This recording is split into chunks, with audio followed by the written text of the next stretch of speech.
कोई की सामर्थ्यता नहीं कि तुम्हारे दुख को काट दे। सियोर वाले महाराज की भी सामर्थ्यता, दुनिया में कोई ऐसा महाराज नहीं हुआ जो तुम्हारे दुख को काट दे। हां, तुम्हारे दुख को तुम्हें खुद काटना पड़ेगा, मेहनत करना पड़ेगी, कर्म करना पड़ेगा और भगवान पर भरोसा कर कर एक लोटा जल चढ़ाना पड़ेगा, तो दुख कटना प्रारंभ हो जाएगा।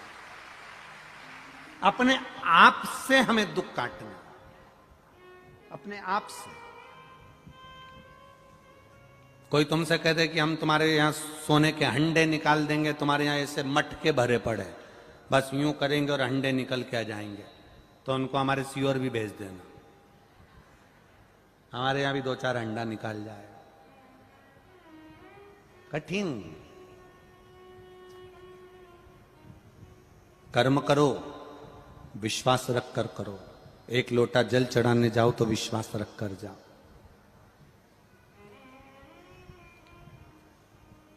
परमात्मा को क्या चाहिए तुमसे? केवल तुम्हारा किया गया भजन। एक पति को पत्नी से क्या चाहिए? एक पति का जन्मदिन आया, शादी की सालगिरह आई, पति पत्नी, पत्नी ने बहुत प्रेम से पति से कहा, आज मैं बड़ी खुश हो गई हूं अपन दोनों की, आज 25वीं शादी की सालगिरह है। 25वीं को कुछ कहते हैं सिल्वर जुबली, हाँ ऐसे ही बोलते हैं ना, सिल्वर जुबली। हाँ, 25वीं शादी की सालगिरह है। 25। अब 25वीं शादी की सालगिरह, पत्नी ने पति से कहा, मैं बड़ी खुश हूं, आपको क्या गिफ्ट दूं? हमेशा आप मुझे गिफ्ट देते रहे हो, मैं क्या गिफ्ट दूं? पति ने केवल एक ही शब्द कहा, गिफ्ट भले मत दे पर मेरी इज्जत करना चालू कर दे। आड़े तेड़े शब्द बोलना बंद कर, मेरी इज्जत करना चालू। भले गिफ्ट मत दे, क्या करूं उस गिफ्ट का मैं? मालूम पड़े गिफ्ट दे भी दे और मालूम पड़े सम्मान नहीं दे, आदर नहीं दे, 4 लोगों में अपशब्द कहे, ताने दे, तो ऐसा गिफ्ट किसी काम का नहीं कि शर्ट दिला दी, ने पेंट दिला दी, ने सामान दिला दिया। वो गिफ्ट किस काम का? उसमें मूल है आपका विश्वास। शिव जी के मंदिर में जाना तो विश्वास के साथ जाना। कुंती मैया के हृदय में ये दुख हुआ, रोते हुए भगवान कृष्ण ने पांडवों को देखा तो पांडवों ने पूछ लिया, माता कुंती ने भी जाकर द्रौपदी से क्षमा मांगी कि मेरे परिवार वालों ने तुम्हारे साथ गलत किया। पर आज दुख इस बात का है, माता कुंती कहती है, तकलीफ इस बात की है, माता कुंती कहती है कि ये मेरा गया हुआ वैभव, अब मेरे बेटे वन वन घूमेंगे, इनको वापिस राज सिंहासन कैसे मिले?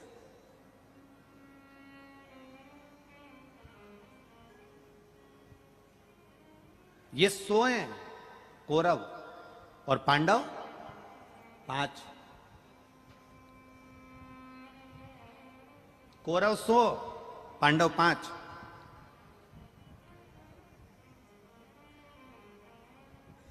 और जहां दम वहां हम। आज की दुनिया है, देख लेते हैं, जिसकी सत्ता ज्यादा चल रही हो तो व्यक्ति वहीं पर जाकर डोल जाता है, जिसका वैभव ज्यादा है वहीं पर पहुंच जाता है, जहां जिसकी सत्ता का स्मरण वहां पहुंच जाता है। कहा क्या करा जाए?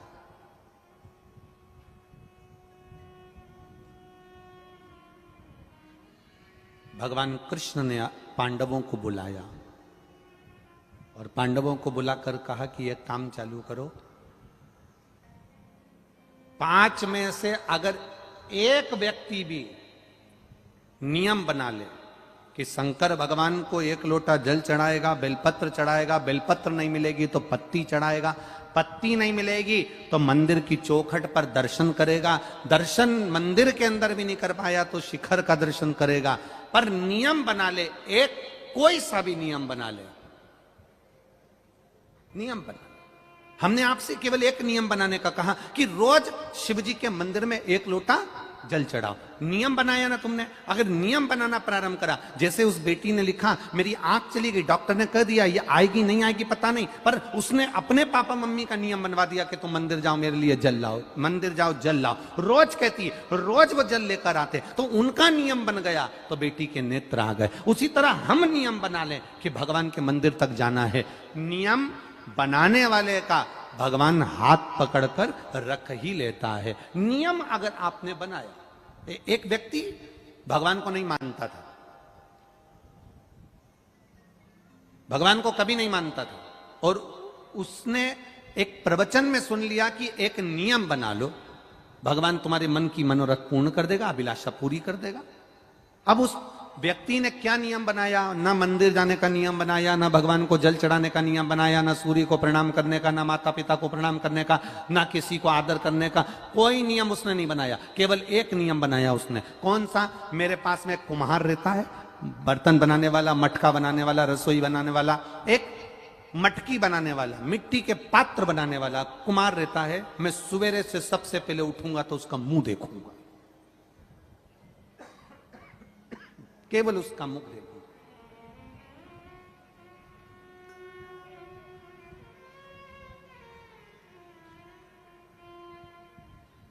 बंद हो गई क्या?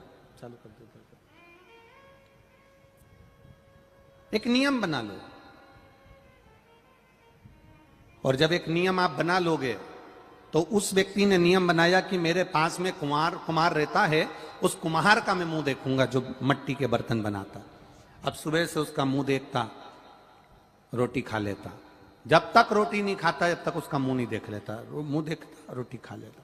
एक दिन कुम्हार कहीं चले गया, इसको दिखा ही नहीं, कुम्हार के घर पर गया। कुम्हार कहाँ गया? तो कि मिट्टी लेने गया। कुम्हार मिट्टी लेने गया था, वहां पहुंच गया वहां हो रहा है, चालू कर रहा है, कर रहा है। कुम्हार मिट्टी लेने के लिए गया था और पड़ोसी उसको ढूंढते ढूंढते पहुंच गया। अब ढूंढते ढूंढते गया, कुम्हार मिट्टी को खोद रहा था, खोदते खोदते कुम्हार को उसमें से एक हंडा सोने का मिल गया। हंडा मिल गया, इसने हंडा नहीं देखा जो पड़ोसी गया था, ये तो कुम्हार का मुंह देखने के लिए गया था। इसको हंडा दिखा, इसने हंडा हेड़ा, इतने में पड़ोसी ने कुम्हार का मुंह देखा और चिल्ला कर बोल दिया, मैंने देख लिया। अब कुम्हार को लगा इसने हंडे को देख लिया, ये जाएगा राजा के पास में और पूरा पैसा वहां राजा को दिलवा देगा, इससे अच्छा है कि आधा इसको दे दूं आधा मैं रख लूं। कुम्हार इसके पास गया, घर पहुंचा, भैया तूने जो देखा ले आधा तू ले ले, और आधा सोने की मुद्रा उसने पड़ोसी को दे दी और आधी खुद रख ली। उस पड़ोसी ने कहा, मैंने सोने की मुद्रा का हंडा नहीं देखा था, मैंने तो तेरा नियम बनाया था कि बस तेरा मुंह देखूंगा। संत ने कहा था, एक नियम अगर कोई बना लेता है उसको पूर्ण परमात्मा कर कर भंडार भर ही देता है, ये निश्चित है। तूने नियम बनाया, मैंने नियम बनाया तेरा मुख देखने का, और मुझे प्राप्त हुआ, सोने की मुद्राएं प्राप्त हो गई। भगवान कृष्ण ने कहा, पांडवों तुम में से अगर एक ने भी नियम बना लिया शंकर भगवान को जल चढ़ाने का, शिव को बेलपत्र चढ़ाने का, शंकर की आराधना करने का, शंकर की पूजन करने का, शंकर भगवान का गुणगान करने का, यदि एक ने भी नियम बना लिया तो ये मेरा विश्वास कहता है, ये मेरा भरोसा कहता है कि तुम्हें अगर वो 100 भी है ना तो वो 0 के बराबर हो जाएंगे और तुम 500 के बराबर हो जाओगे। करो नियम, अपने नियम को मत तोड़ो, अपने नियम को समाप्त मत करो। अब पांडवों ने नियम बनाया, युधिष्ठिर कहते हैं कि भगवान शंकर की पूजन का नियम कौन बनाएगा? युधिष्ठिर कहते हैं मैं बना लेता हूं। इतने में अर्जुन बोले, आपको बहुत काम रहता है, आप नियम मत बनाओ। भीम कहता है मैं दिन भर खाने में लगा रहता हूं, मेरे से भूखा रहा नहीं जाता, मैं नियम नहीं बना सकता। नकुल सहदेव मना कर दिया। अर्जुन ने नियम ले लिया, जब तक महादेव की पूजन नहीं कर लूंगा, जब तक शंकर भगवान के शिवलिंग पर एक लोटा जल नहीं चढ़ा लूंगा, जब तक शंकर जी की आराधना नहीं कर लूंगा, तब तक मैं भोजन नहीं करूंगा। ये नियम बना।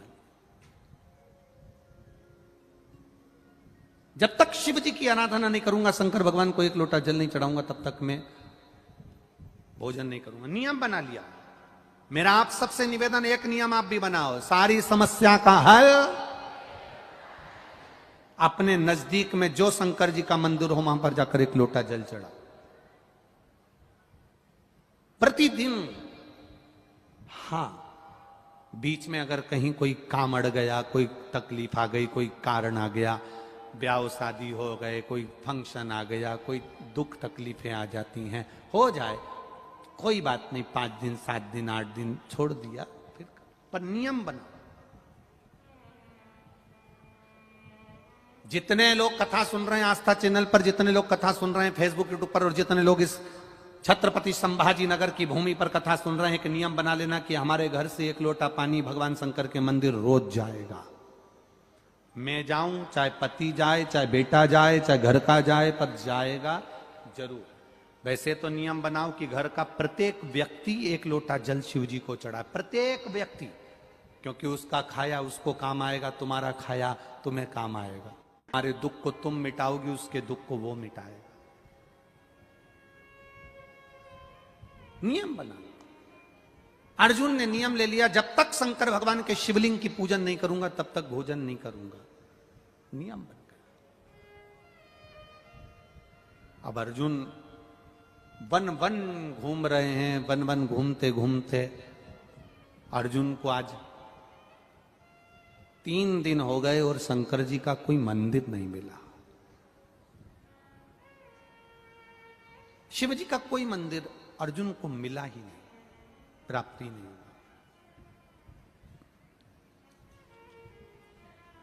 और जब भगवान शंकर का कोई मंदिर अर्जुन को नहीं मिला तो उसको दर्शन नहीं हुए, उसको जल नहीं चढ़ा पाया, 3 दिन से भूखा था।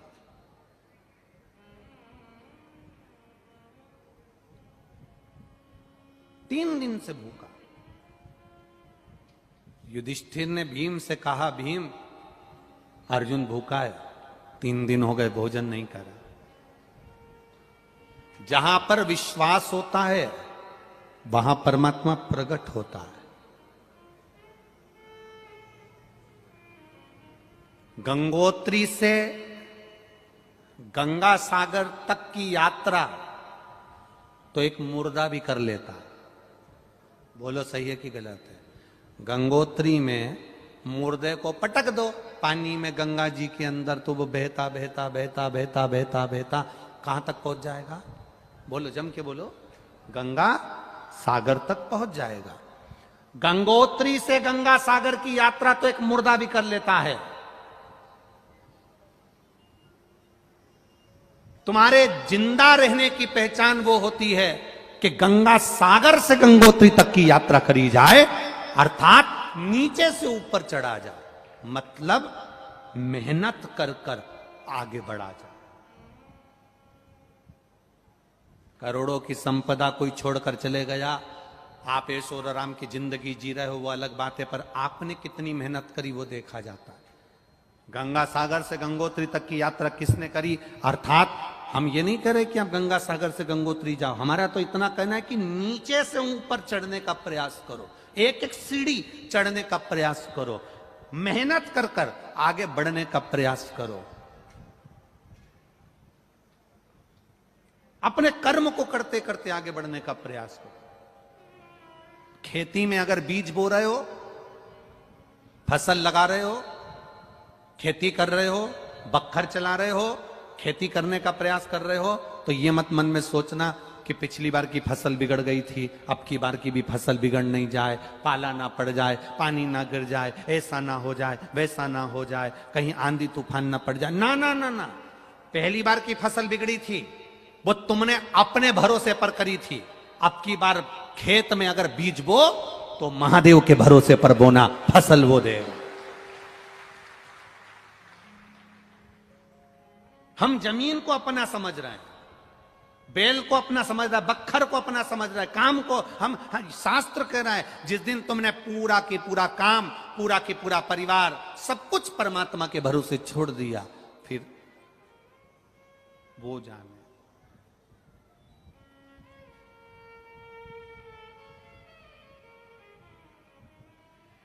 खेती बुआई मैंने तेरे नाम की, फसल लगाई मैंने तेरे नाम की, मेरे भरोसे मत छोड़ना भोले जी मेरी लागी लगन मत छोड़ना। ये खेती आपकी, फसल आपकी, मेहनत करवाने वाले भी आप और फसल देने वाले भी आप, और फसल की कीमत निश्चित करने वाले भी आप। हम मेहनत कर सकते हैं, मेहनत। बैंक में एक लॉकर होता है, उस लॉकर में लोग अपना सोने का जेवर रखते हैं। उसकी दो चाबी होती है, एक मैनेजर के पास होती है, एक चाबी तुम्हारे पास होती है।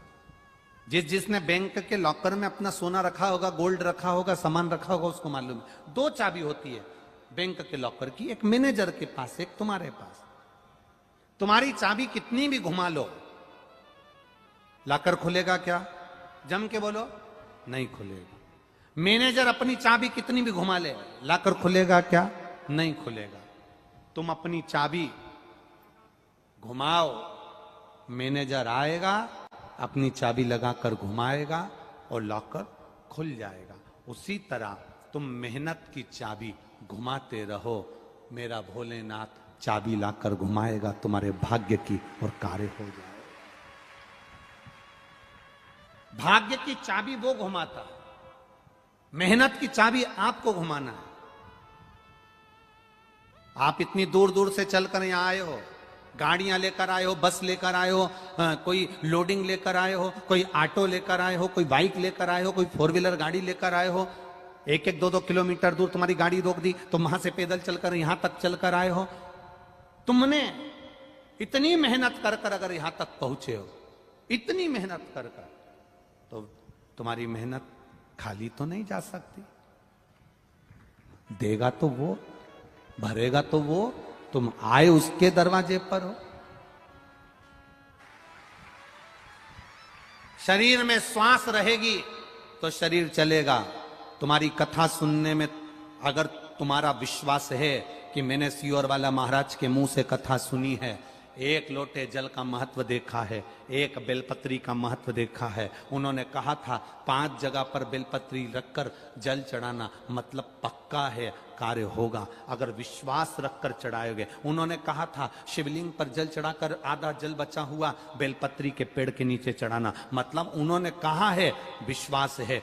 व्यास पीठ से बोला गया है, भरोसा विश्वास दृढ़ हो गया, पक्का हो गया, फिर तो महादेव को भी तुम्हारा काम करना ही पड़ेगा। विश्वास पक्का। ये विश्वास नहीं तो और क्या है? इतनी हवा चल रही थी, इतनी आंधी चल रही थी, टेंट उखड़ उखड़ के जा रहा था, तुम बैठे रहे विश्वास के बल पर, भरोसा पक्का कर कर। तो बाबा को भी सोचना पड़ा, ये बड़ी अड़ेली है, नहीं हटेगी। उसको भी सोचना पड़ता है भाई, उसको भी विचारना पड़ता है।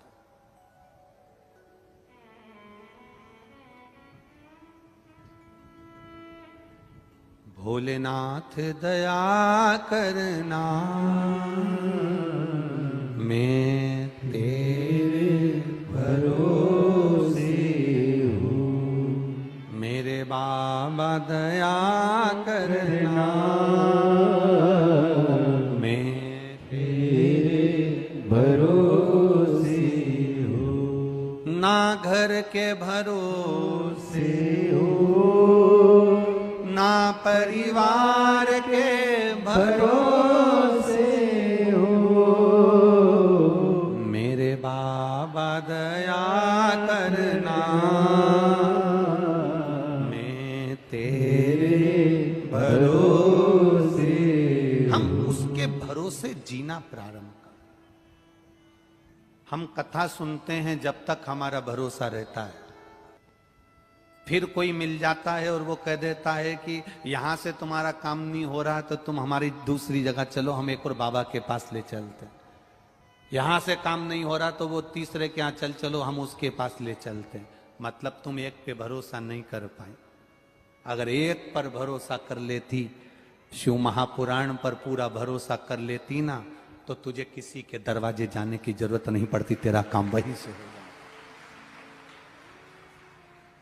भरोसा होगा तभी तो लोग इतने पत्र लिखते हैं कि हम पढ़ भी नहीं पाते।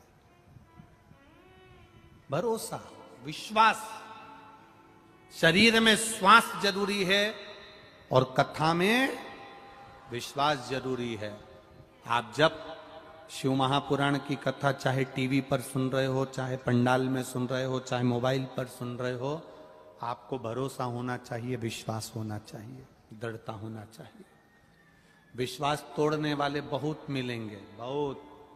कोई कहेंगे कि ऐसा है, कोई कहेगा वैसा है, कोई कहेगा उनने ऐसा कर दिया, कोई कहेगा उनने वैसा कर दिया।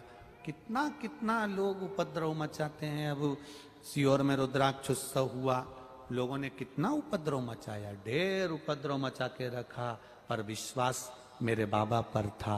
वो चिल्लाते रहे और कथा बचती रही, चलती रही और चला। भीम ने कहा तुम चिंता मत करो। युधिष्ठिर से कहा भैया कल अर्जुन भोजन करेगा, पक्का है, तुम देखना कल अर्जुन भोजन को ग्रहण करेगा, निश्चित है। अर्जुन को भोजन कराने के लिए भीम ने छल करा।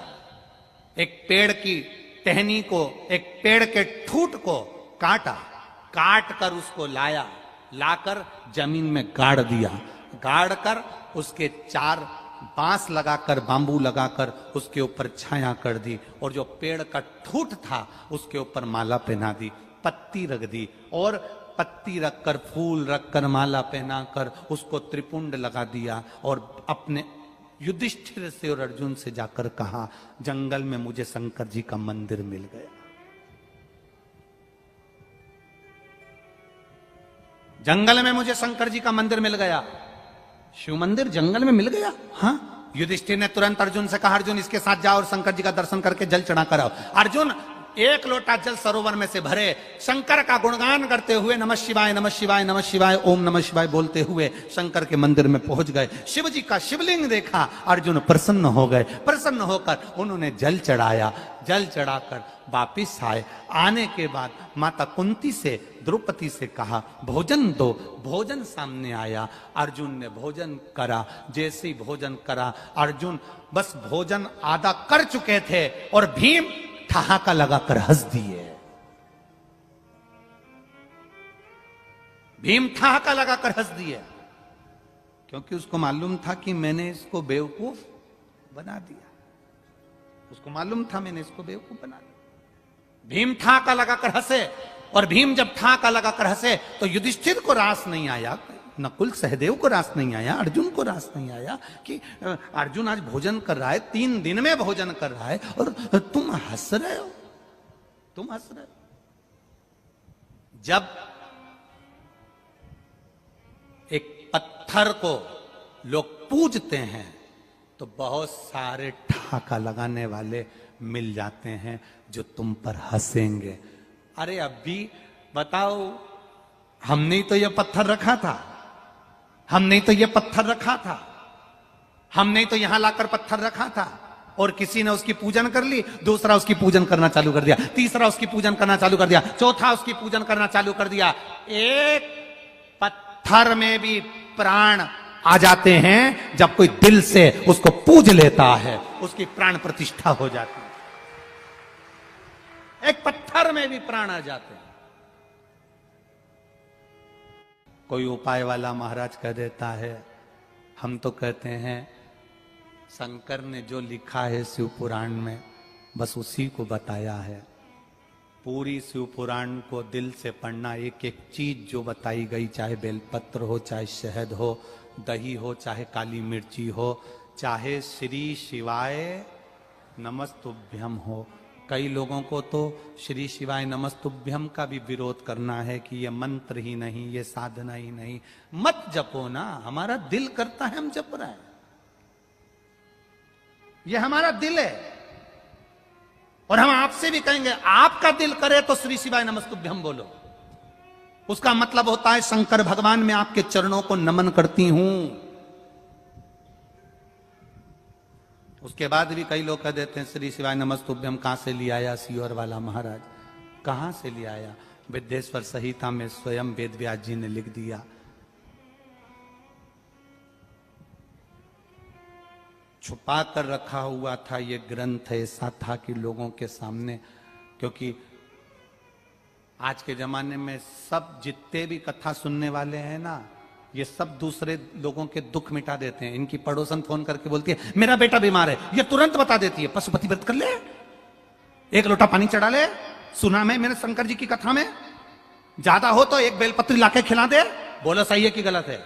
आज के जमाने में किसी को फोन लगाकर बोलोगे, वो बात करोगे तो वो पहले ही कह देगी शंकर जी के मंदिर जाना चालू करो, एक लोटा जल चढ़ाना चालू करो, 5 जगह पर जल चढ़ाओ, शंकर जी को ऐसा करो, शिव जी को वैसा करो। उसने उपाय बताना प्रारंभ कर दिया।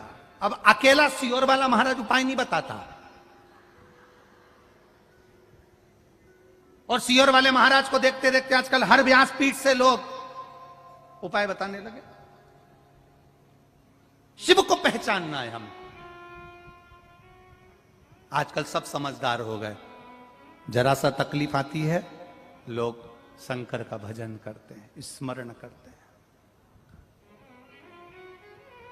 ठहाका लगाकर हंसे थे भीम, क्योंकि उन्होंने केवल एक लकड़ी का ठूट रखा था, केवल एक लकड़ी का ठूट रखा था, इसलिए ठहाका लगाकर हंसे थे भीम। एक लकड़ी के ठूट को देखकर इसलिए हंस रहे हैं।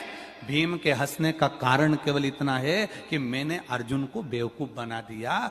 और ऐसे दुनिया में ना जाने कितने लोग हैं जो हंसने का काम करते हैं कि हमने तो बताओ अभी यहाँ पर केवल कंकर रखा था, इसको पूछ कर चले गए। कई माताएं जब कथा सुनकर पंडाल से जाती हैं तो यहाँ की मिट्टी भी उठा कर ले जाती हैं। कुछ तो उस मिट्टी का लाभ मिलता होगा, तब तो ले जाती होगी। कुबेरेश्वर धाम का कंकर उठाकर ले आती है, कुछ तो मिला होगा, इसलिए लाती होगी। और इतने लाखों लोग शिव महापुराण की कथा को सुन रहे हैं, लाखों लोग। पूरा छत्रपति संभाजी नगर के एक एक बुजुर्ग के मुख से, कल हमारे को सोपान दत्तात्रेय जी नारखेड़े जी कह रहे थे, हमारे पूरे छत्रपति संभाजी नगर का एक एक बुजुर्ग से बुजुर्ग व्यक्ति कह रहा है कि ऐसी जनता और ऐसी भीड़ और ऐसे भक्त आज तक छत्रपति संभाजी नगर में नहीं देखे गए। इतना भक्त, इतना भक्त। बस भीम हंसा। युधिष्ठिर ने पूछ लिया, भीम इधर आओ, क्यों हंस रहे हो? तुम्हारे हंसने का कारण क्या है? भीम हंसकर बोला कि ये अर्जुन खाना खा लिया, भोजन कर लिया, इसको यही नहीं मालूम कि जहां ये जल चढ़ाकर आया वहां शिवलिंग था ही नहीं। मैंने लकड़ी के ठूट को काट कर उस पर माला पहना दी, फूल रख दिया, पत्ती रख दी, 4 बांबू लगाकर उस पर छप्पर कर दिया, और अर्जुन से कह दिया कि तू जल चढ़ा दे, और इसे जल चढ़वाया और उसको खाना खिला दिया।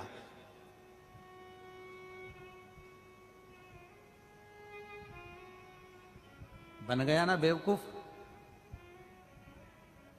अर्जुन कहते हैं ऐसा नहीं है, मैंने महादेव को जल चढ़ाया है, वो लकड़ी का ठूट नहीं हो सकता।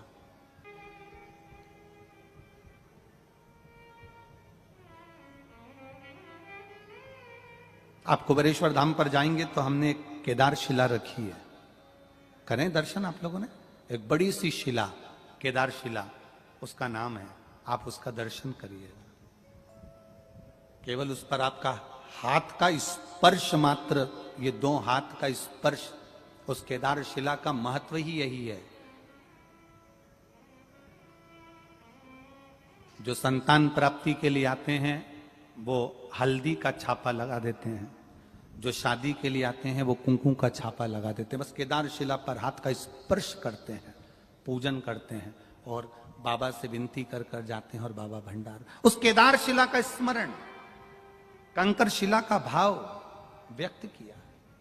हंस दिए, भीम को हंसी आ गई, भीम को हंसी, ठहाका लगा रहा है भीम।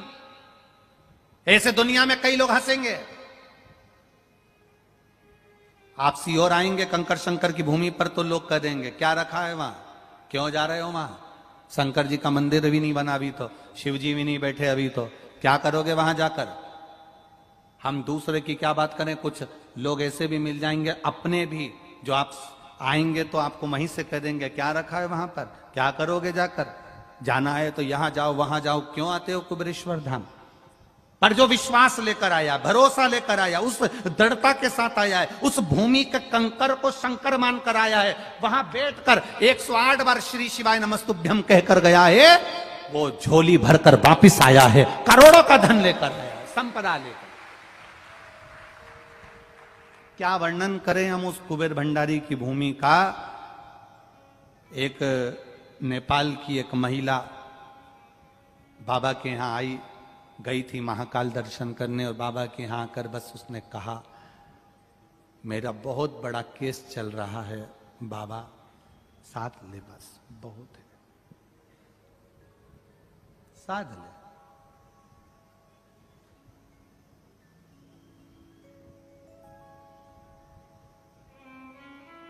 खबर आई, महिला आई है, बहुत दुखी है। उस महिला के मुख से एक शब्द निकला कि गुरुजी अगर मेरा केस सुलझ गया ना तो मैं यहां बाबा के यहां पर ऐसा ऐसा कर दूंगी। हमने उनसे, एक महिला से एक ही बात कही, और वो महिला बाद में अभी वीरगंज में भी मिलने आई। हमने उनसे एक ही बात कही, आप ये मत बोलो कि आप क्या कर दोगे, बस आप तो बाबा से ये कहो कि भोला सब दुख ओ भोला सब दुख। आप तो बाबा से जाकर बस इतना कहो कि मेरा ये दुख है, काट देना। आपको ये नहीं कहना है कि मैं ऐसा करूंगी। भगवान कोई लालची नहीं है कि तुम करोगी इसलिए तुम्हारा काम करेगा। भगवान से तुम इतना कहो कि मेरी ये झोली भर देना बस, और बाबा को हाथ लगाओ, छापे लगाओ और जाओ यहां से, जाओ यहां से। गई, 20 दिन भी नहीं हुए और उसने खबर कर दी आशीष भैया को कि मंदिर में बाबा जब विराजे और बाबा की जो शिलालेख हो उस सबको चांदी से पूरे मंदिर को जड़ दो। बाबा ने इतनी कृपा कर दी। ये शिव तत्व है, ये शंकर औघड़ी है, औघड़ी। आप बाबा को ये कहकर मत आओ कि मैं ऐसा करूंगी, नहीं है। हमारे बाबा को तुम्हारा लालच नहीं चाहिए, हमारे बाबा को तुम्हारा लोभ नहीं चाहिए। तुम तो जल चढ़ाओ, पूजन करो, कंकर शंकर को पूज लो। तुम कुबेरेश्वर धाम पर आए हो तो शिव की आराधना करो, 1 रुपया भी मत दो। तुम तो भगवान का भजन करो केवल। वहां आए हो, उस भूमि के महत्व को जानो, वहां बुराइयां मत ढूंढो, वहां बैठकर केवल शंकर में, कंकर में शंकर को ढूंढने का प्रयास करो। दे दे तब तुम मत कहना कि मैं क्या दूंगी। तुम ऐसी पोटली बांध कर लाओगी और इसे लुटा कर जाओगी, ये निश्चित है। बस उसके पास आकर बोल कर, उससे केवल अपने मन की बात कहकर जाइए, अपने हृदय की बात कहकर। हंसेंगे लोग, ठहाका लगाएंगे लोग, बहुत ताने देंगे लोग, बहुत हंसेंगे लोग। हम पे ही हंसते हैं। मेरा महादेव है वहां, मैंने जल चढ़ाया है और जल उसी पर चढ़ाया है और जल उसी ने स्वीकार करा है। युधिष्ठिर कहते हैं चलो भीम, तुम कह रहे हो कि लकड़ी का ठूट है, तूने गाड़ा था। अर्जुन कह रहा है कि मेरा महादेव है। चलो अभी की अभी नकुल, सहदेव, अर्जुन, युधिष्ठिर, कुंती सब चले, द्रौपदी भी चली। भगवान महादेव के उस लकड़ी के ठूट को, जिसको महादेव बनाकर रखा था, युधिष्ठिर ने कहा भीम पहले तुम परीक्षा दे दो। तुमने लकड़ी का ठूट गाड़ा था, शिवलिंग बनाकर रखा था, तो एक काम करो, तुमने गाड़ा तो तुम्हें उखाड़ दो। तुमने गाड़ा है, तुम उखाड़ो। अगर ये लकड़ी का ठूट उखड़ गया तो समझ लो कि ये लकड़ी का ठूट है, तुमने गाड़ा था। और अगर ये नहीं उखड़ा तो ये अर्जुन का महादेव है जो स्थिर बना हुआ है, नहीं हटा। काटो। भीम उठा गया, ठहाका लगाता हुआ भीम ने लकड़ी के ठूट को उखाड़ना चाहा। लकड़ी के ठूट को भीम उखाड़ना चाह रहा है। जिसको भीम ने गाड़ा था, जिसको भीम ने रखा था, जिसको भीम ने बनाया था, उसी शिवलिंग को, लकड़ी के ठूट को भीम उखाड़ रहा है, पर वो ठूट उखड़ता नहीं। भीम गया, हडिम्बा को कहा कि हाथी लेकर आओ, अपनी धर्म पत्नी से हाथी बुलवाया, हाथी की सूंड से उस लकड़ी के ठूट को हटवाया, नहीं हटा। हाथी के सूंड से बड़ के पेड़ की डालियां बांधकर उस ठूट को हटवाया, ठूट नहीं हटा। अर्जुन अब कह रहे हैं, जब कोई एक व्यक्ति दिल से कंकर पर भी जल चढ़ाता है ना, तो वो शंकर बन जाता है, वो शंकर बन। एक व्यक्ति अगर दिल से शंकर भगवान पर जल चढ़ाता है, कंकर पर भी जल चढ़ाएगा, तो वो शंकर बन जाएगा। शंकर को ढूंढने जाने की जरूरत नहीं पड़ती। तुम्हारा विश्वास नदी में नाव, शरीर में पांव और कथा में भाव, बस यही मूल है, ये मूल है। फिर आप जिस भाव से जाओगे वो स्वीकार कर लेगा, जिस भाव से पहुंचोगे स्वीकार कर लेगा। फिर आप तेरे डमरू की धुन सुन के मैं काशी नगरी आई हूं। तब अर्जुन कह रहे हैं कि आप चिंता मत करो, जिस पत्थर पर, कंकर पर, लकड़ी पर, या जिसमें आस्था हो, जिसमें विश्वास हो, जिसमें दृढ़ता हो, उस पर आप दिल से अगर एक लोटा जल चढ़ा रहे हो, तो वो कंकर कंकर नहीं होता, वो मेरा देव अधिदेव महादेव हो जाता है, भगवान शिव हो जाता है। उसमें कंकर नहीं रहा, महादेव होगा। आप इतने लाखों की संख्या में आप पहुंचे हुए हो, पूरे ग्राउंड में जहां देखो वहां अपार जन समुदाय के रूप में, लाखों लाखों के रूप में आप पहुंचे हो। हवा में पंडाल भी उखड़ गए, टेंट भी उखड़ गए, उसके बाद भी आपका जो विश्वास है, आपकी जो दृढ़ता है, आपका जो भरोसा है, वो साधारण नहीं है। बोल बम का नारा है, जरा जम के बोलिए, बोल बम का नारा है। अर्जुन के लिए वो लकड़ी का जो ठूट था, वो भी शिवलिंग बन गया था, वो भी शिव। चतुराई और समझदारी, ये दोनों एक अलग अलग शब्द हैं। चतुराई और समझदारी दोनों अलग अलग है, दोनों शब्द अलग अलग है।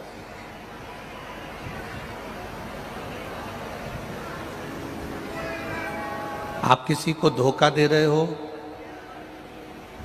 आप किसी को अपशब्द कह रहे हो, आप किसी को ताना दे रहे हो, आप किसी के साथ में उसको बेवकूफ बनाकर थोड़ा सा धन ज्यादा इकट्ठा कर ले रहे हो, आप किसी को घाटा पहुंचाकर थोड़ा सा संपदा, थोड़ा सा धन एकत्रित कर ले रहे हो, इसको समझदारी नहीं कहेंगे।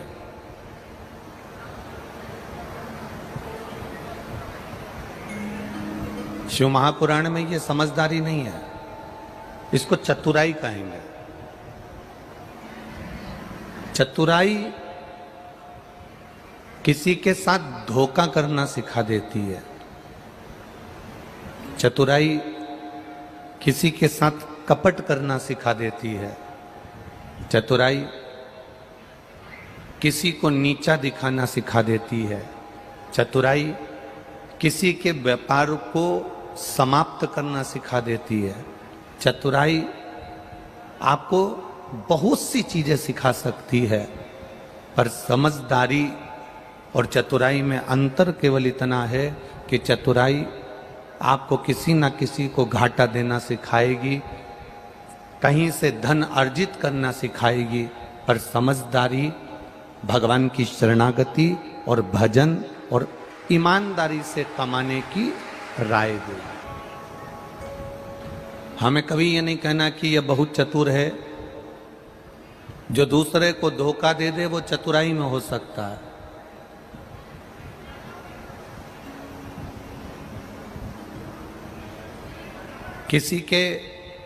किसी व्यक्ति को बेवकूफ बना देना ये समझदारी नहीं है, इसको चतुराई कह सकते हैं। किसी के धन को खा जाना इसको चतुराई कह सकते हैं। किसी की प्रॉपर्टी को अपना बना लेना इसको चतुराई कह सकते हैं। पर समझदारी उसको कहा गया, समझदारी उसको कही गई कि आप कमाओ, धन लेकर आओ, पर किसी दूसरे का नहीं। आप बंगला बनाओ, पर किसी दूसरे की प्रॉपर्टी पर नहीं। आप जमीन बनाओ, पर किसी की कब्जा करी हुई नहीं। आप जो कुछ करो अपने परिवार के लिए, अपने घर के लिए, अपनी पत्नी के लिए, अपने बच्चों के लिए, अपने कुटुंब के लिए, अपने परिवार के लिए जो कुछ करना है सब करो, पर उसमें किसी का दिल ना दुखे, किसी का मन ना दुखे, किसी को दुख ना हो। इसको समझदारी कहा गया, इसको चतुराई नहीं कहा गया। इसको केवल समझदारी कहते हैं। इसको समझदारी कि आप ना अपने परिवार का बुरा होने दे रहे हो, ना आप दूसरे के परिवार का बुरा होने दे रहे हो। आप ना किसी अपने परिवार के व्यक्ति को तकलीफ में आने दे रहे हो, ना दूसरे व्यक्ति को तकलीफ में आने दे रहे हो। 33 कोटि देवी देवताओं में केवल एक देव अधिदेव महादेव एक ऐसे हैं जो दूसरे का भी भला कर रहे हैं और अपना भी भला कर रहे हैं। और अपने भक्तों से भी मेरा महादेव कहता है कि भूल से भी अपने शरीर के द्वारा, अपनी आत्मा के द्वारा, अपने चित्त के द्वारा, अपने मन के द्वारा, अपनी बुद्धि के द्वारा, अपने द्वारा किसी का दिल ना दुखे, किसी को कष्ट ना हो, किसी को तकलीफ ना हो।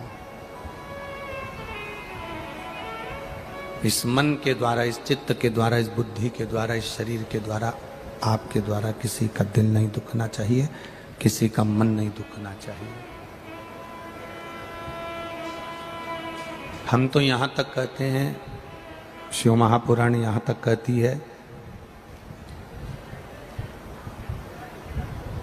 आपके परिवार वाले राजी हों कि शिव महापुराण में चलना है, जाना है या जाएंगे, वो कह दें कि जाओ तो जाओ, वो मना कर दें तो आप शिव पुराण में भी मत जाओ। घर में रहकर टीवी पर कथा सुन लो, मोबाइल पर सुन लो। वो कहें कि तुम काम के टाइम कथा मत सुन, बाद में सुन लो। आजकल तो इतने अच्छे अच्छे साधन हो गए कि मोबाइल में रख लो, बाद में जब सब दुकान चले जाएं, कोई व्यापार में चले जाए, कोई स्कूल चले जाए, फ्री जब समय मिल जाए तब छत्रपति शिवाजी यहाँ संभाजी नगर की कथा को निकाल लिया और सुन लिया। किसी का दिल दुखाकर भजन भी नहीं किया जाता। मेरे महादेव को भी नहीं आती। भस्मासुर ने वर मांगा, ऐसा वर दे दो मैं जिस पर हाथ रखूं वही भस्म हो जाए। अगर चतुराई आती तो भस्म होने का आशीर्वाद देते क्या? नहीं। भोले थे, चतुराई नहीं आती। समझदारी थी मेरे भोलेनाथ में, पर उन्होंने वर दे दिया तू जिस पर हाथ रखे वही भस्म। चतुराई थी उस भस्मासुर में जो शिवजी पर ही हाथ रखने चला गया। चतुराई थी भस्मासुर में तो वो शिवजी पर हाथ रखने चला गया।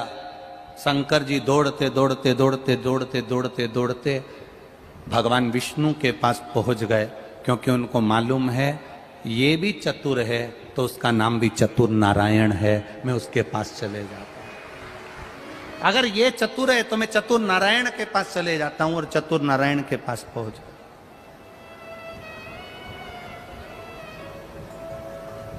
भोले को भोला मिलता है,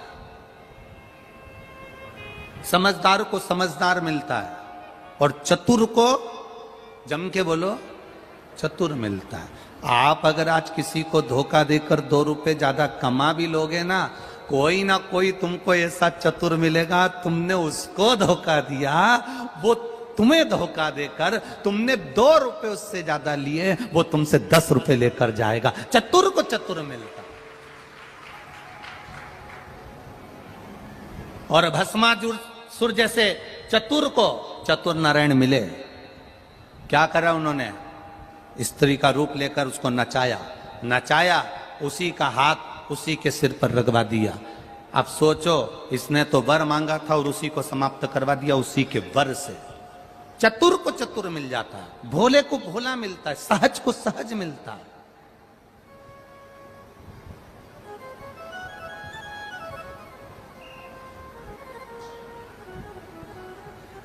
जिनको लगता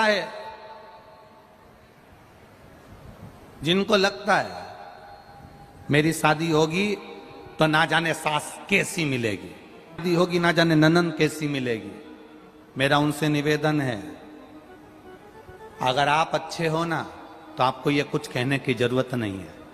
आप सरल हो ना, आप अच्छे हो ना, तो दुनिया में सब तुमको अच्छे मिलेंगे। जब हम बुरे होंगे तो दुनिया में सब बुरे मिलेंगे। एक नई लड़की शादी कर ससुराल में गई। ससुराल में जाने के बाद उसने सहेलियों ने कह दिया था सास बड़ी बुरी होती है, ननंद बड़ी बुरी होती है, इसका काम केवल चोटाई करना और चुगली करना होता है। ननंद का काम केवल चुगली करने का है, देवर का काम केवल घर में बैठ के खाने का है, बहू का काम पूरे जिंदगी भर पिसाने का है।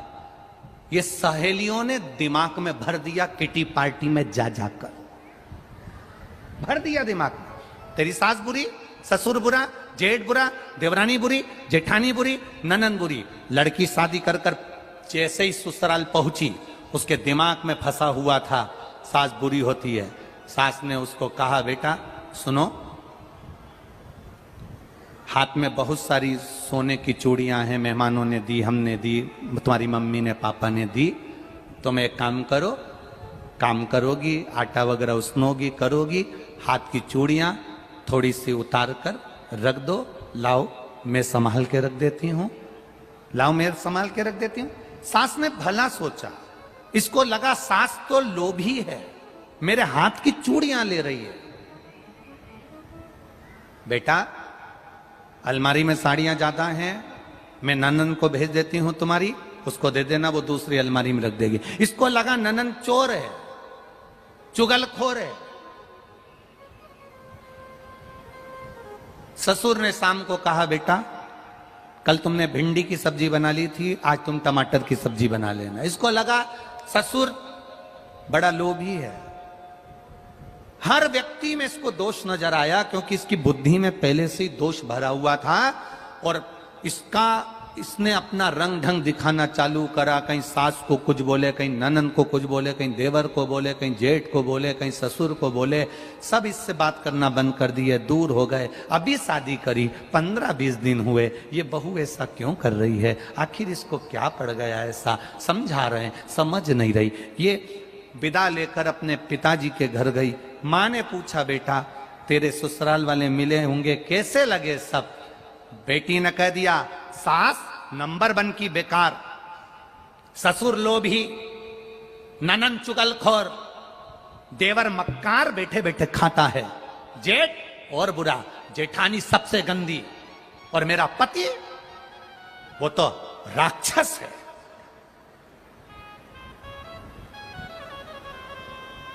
तो तेरे पड़ोसी तो अरे पड़ोसी नंबर 1 के बेकार, इतने घटिया, इतने गंदे, जिनका मुंह देखना पसंद नहीं मेरे को। मां समझ गई, पड़ोसी तो अच्छा लगता ना, इतने बड़े परिवार में कोई तो ठीक नजर आता ना। पर दिक्कत केवल इतनी सी है, जो काले कलर का चश्मा लगाता है उसको सब काले नजर आते हैं, जो पीले कलर का लगाता है उसे पीले दिखते हैं, जो नीला लगाता उसे नीले दिखते हैं, जो लाल लगाता उसे लाल दिखते हैं। ये सृष्टि सब गंदे। क्या चाहती है? क्या चाहती है? बस अगर एक सुधर गई ना तो सब सुधर गए। कौन? मेरी सास की बहुत चलती है, मां मेरी सास का मुंह बंद कर दो बस, या ऐसा मुझे स्लो पॉइजन दे दो कि ये धीरे धीरे करके मर जाए। सास, इसकी मां जो थी, उसने अपने पति से कहा, जो डॉक्टर था, तुम्हारी बेटी को स्लो पॉइजन चाहिए सास के लिए। डॉक्टर कभी किसी को मारना नहीं चाहता, जब तक दम लगती है उसको बचाने का प्रयास करता है। जब तक उसमें श्वास है तब तक डॉक्टर भी आस देते रहता है कि बच सकता है, बच सकता है। डॉक्टर ने अपनी पत्नी से कहा, ये पुड़िया ले जाओ, बेटी को दे दो। बेटी से कहना रोज थोड़ा थोड़ा चाय में डाल देना। पर बेटी से कहना, अब सास 1.5 महीने में मर जाएगी तो 1.5 महीने में उससे झगड़ा मत करना। अब मरने तो वाली है ना, तो उससे प्रेम करना। जो बन सकता वो बोले भी तो तू चुप रह लेना, वो आड़ा टेढ़ा कहे तू मौन रहना, ठीक है। थोड़ा थोड़ा सा डालना, सास मर जाएगी। बहू फिर पहुंची ससुराल, चाय बनाती, उसमें थोड़ी सी डाल देती, डालती, सास को दियाती। सास कुछ भी बोलती, बहू सुन लेती। सास को अच्छा लगा कि अपने माँ के घर गई थी तो माँ ने कुछ सिखा दिया, सुधर गई, अच्छी हो गई। आज सास ने कहा, चल मैं तुझे बाजार ले चलती हूँ, तेरे पाँव की चप्पल बेकार हो रही है, दिला लाती हूँ। चप्पल दिलाने गई तो सूट भी दिला लाई, कपड़े भी दिला लाई। उसने कहा, माँ मेरे हाथ की अंगूठी खराब हो गई। माँ ने उसको तुड़वा के दूसरी बड़ी सारी बनवा दी, चल। सास बहू में 15 दिन में इतना प्रेम हो गया, इतना प्रेम हो गया, इतना प्रेम हो गया।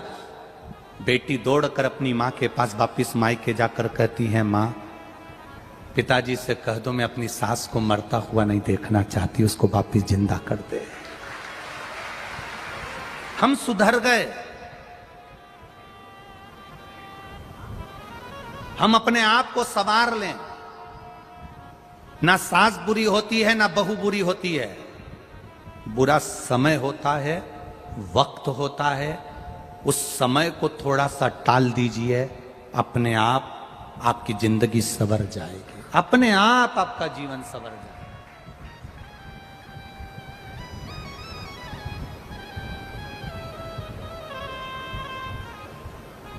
समय टलना चाहिए, कभी कभी समय टल नहीं पाता। कल शाम को 7 बजे उड़ीसा में एक ट्रेन हादसा हो गया।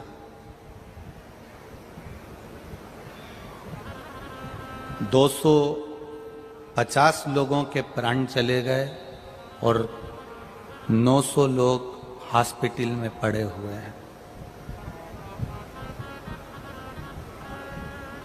आपको और हमको भगवान से यही प्रार्थना करना है कि जो हॉस्पिटल में पड़े हुए हैं, मेरे महादेव महामृत्युंजय बनकर चले जाओ और उनको ठीक कर कर उनको अपने घर पहुंचा दो।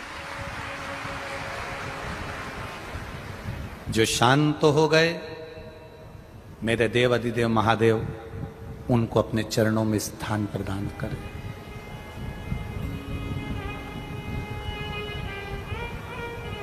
बहुत छोटा सा जीवन है। उस ट्रेन हादसे में भी जितने लोग गए होंगे, कई लोग वहां पर एंजॉय करने गए होंगे। कोई उड़ीसा घूमने जा रहा होगा, कोई चेन्नई घूमने जा रहा होगा, कोई कोलकाता घूमने जा रहा होगा। गर्मी का छुट्टी है, अपने बच्चों अपने परिवार के साथ एंजॉय करने जा रहे होंगे, घूमने फिरने जा रहे होंगे। खूब एंजॉय के हिसाब से निकले होंगे, उनको ये नहीं मालूम होगा कि हमारे साथ में घटना घट जाएगी और हम मर जाएंगे। किसी को नहीं मालूम। 2 कदम भी आप घर से निकल रहे हो, आपको नहीं मालूम कि आपके साथ में क्या होना है। नेपाल की कथा में एक बात कही थी, पर्स में क्या इतने लोग गए होंगे तो इनके पर्स में क्या गोली नहीं होगी, दवाई नहीं होगी? बोलो ईमानदारी से, होगी कि नहीं होगी? सिर दर्द की गोली, हाथ पे दर्द की गोली, सिर की गोली, आंख का ट्यूब, कहीं घुटना दुखे उसकी दवाई, हर एक। आप भी आए हो इतने सारे लोग कथा सुनने के लिए, आपका भी पर्स खोल कर देखो, उसमें भी कोई ना कोई टेबलेट, कोई ना कोई दवाई पड़ी होगी। घर से निकलो, दवाई लेकर निकलो, चाहे ना निकलो, माता पिता के चरण छूकर जरूर निकला तो दुआ साथ चलेगी तुम्हारे। महादेव को 1 लोटा जल चढ़ाकर चलना तो दुआ साथ चलेगी तुम्हारे साथ। दवाई पर्स में ना होगी, चल जाएगा, पर दुआ साथ चलना चाहिए। दुआ साथ चलेगी तो दवाई की जरूरत नहीं पड़ेगी और पार उतर जाओगे, निश्चित है। दुआ साथ लेकर।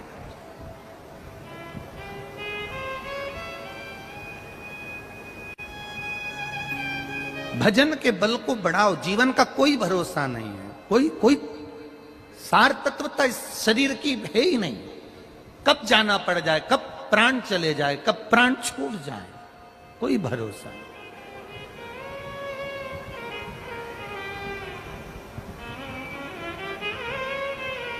श्वास रुक जाएगी चलते चलते, क्षमा बुझ जाएगी जलते जलते, दम निकल जाएगा रोशनी का, क्या भरोसा है इस जिंदगी का। ये जीवन का कोई भरोसा नहीं, कोई भरोसा। कोई कहे आपसे भगवान को पाने के लिए भूखे रहना पड़ेगा, कोई कहे आपसे, हम तो यहां तक कहते हैं कि एकादशी का व्रत भी करो तो भूखे मत रहो, दिन भर चरो और एकादशी करो। हम तो यहां तक कहते हैं खिचड़ी खा ली, फिर भूख लगी चिप्स खा जाओ, चिप्स खाने के बाद भी भूख लगे 1-2 घंटे बाद तो पपीता खा जाओ, पपीता खाने के बाद भी भूख लगे तो 2-4 सेव फल निपटा जाओ, उसके बाद भी भूख लगे तो 1 गिलास दूध गर्म करके फिर पी जाओ, फिर भूख लगे तो राजगिरा की पूड़ी बनाकर खा जाओ, और भूख लगे तो आलू को उबाल के उसको पीस के उसका हलवा बना के खा जाओ, और भूख लगे तो 1-2 किलो केला, पपीता, सेव फल और खा जाओ, पर भूखे मत रहो। तुम तो खूब आराम से खाओ, दिन भर चरो और एकादशी करो, पर भगवान की भक्ति में कमी मत लो। भगवान के भजन में कमी नहीं आना चाहिए तुम्हारे। तुम भूखे रह जाओ और भगवान का भजन ना करो। कोई कोई व्रत ऐसा होता है जिसमें आप लोग भूखे रहते हो, जैसे वो करवा चौथ का व्रत रहता है, उसमें तुम लोग कितने भूखे रहते हो, कितने है? एक बार कोई इंटरव्यू ले रहा था करवा चौथ के व्रत का टीवी पर, तो पत्नी से इंटरव्यू लेने की जगह वो पति से इंटरव्यू ले रहा था। आप कुछ बोलिए करवा चौथ के लिए। उन्होंने अपना उत्तर दिया, ये सब बोला। बाद में पति उठकर गया, छत पर वापिस आया तो इंटरव्यू वालों ने पूछा तुम कहां गए थे? तो कि चांद देखने गया था। तो कि व्रत किसका है? पत्नी का। तो तुम चांद देखने काय को जा रहे हो? उसने सुबह से मुझे कुछ खाने नहीं दिया है, भगवान से प्रार्थना कर रहा हूं तू निकल जा, ये एक बार तुझे देख लेगी तो मुझे खाने को दे देगी। ये मैं उससे बोली थी कि जब मैं भी नहीं खा रही तो तुम काय को खा रहे, इसलिए मुझे खाने को नहीं। मैं भगवान से प्रार्थना कर रहा हूं कि चंद्रदेव तुम निकल जा।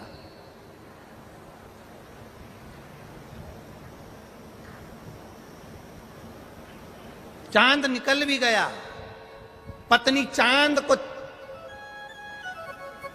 चलनी में देख रही है, फिर पति का मुंह देख रही है। पति इसका मुंह नहीं देख रहा। 1200 रुपए की साड़ी दिलाई थी, वो देख रहा। प्राण खा गई थी जब तक साड़ी न दिलाई, करवा चौथ का व्रत नहीं करा। और पूरे व्रत में एक दिन पहले से कह रही थी, सुन लो कल मेरा करवा चौथ का व्रत है, साड़ी दिला दो। कल मेरा करवा चौथ का व्रत है, साड़ी दिला दो। नहीं दिलाओगे तो मैं व्रत आधा कर तोड़ दूंगी। पति को लगा ये तो मेरा सुसाइड कराने की आफत, इसने व्रत तोड़ा और मैं निपटा। उससे अच्छा इसको 1200 की साड़ी दिला दी। कहां चित्त जा रहा? अलमस्त रहकर, खुश रहकर, प्रसन्न रहकर भगवान का भजन कर, दुखी होकर नहीं।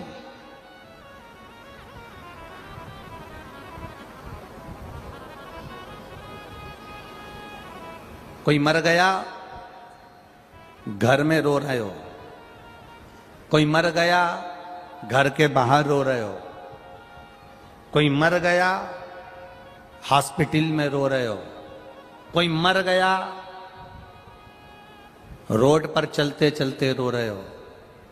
पर हमारे यहां के विद्वान कहते हैं, कभी शमशान में किसी को रोते देखा है? जम के बोलो जरा। मुर्दे को आग लगाई जा रही है, मुर्दे को जलाया जा रहा है, चिता में आग लगाई जा रही है, और परिवार का कोई व्यक्ति रोता है तो उसको मना कर देते हैं, ये शमशान है, यहां रोना नहीं है। आग लगाते समय रोया नहीं जाता, चिता जलाते समय रोया नहीं जाता, शमशान के अंदर बैठकर रोया नहीं जाता। घर पर रो लो, हॉस्पिटल में रो लो, घर के बाहर रोड पर रो लो, तुम्हारी मर्जी पड़े गाड़ी में रो लो, लेकर जा रहे हो मुर्दे को तो रोड पर रो लो। पर शमशान में जब आग लगे, उस शरीर में, उस मुर्दे को जब जलाया जाता है, चिता में जब आग लगाई जाती है, तो शमशान में नहीं रोया जाता है। लोग पूछते हैं शमशान में क्यों नहीं रोते हैं? शिव महापुराण की कथा कहती है, वहां जगत का बाप रहता है और बाप के सामने रोया नहीं जाता। मां जगत का पिता रह रहा है, जगत का बाप रह रहा है, मां देव अधिदेव महादेव रह रहे हैं, शमशान में उनका निवास है, उसके सामने रोया नहीं जाता। जब भी शंकर के पास जाना, शिव मंदिर में जाना, शिवालय में जाना, शिव महापुराण में जाना, रोना मत, वहां प्रसन्न होकर जाना।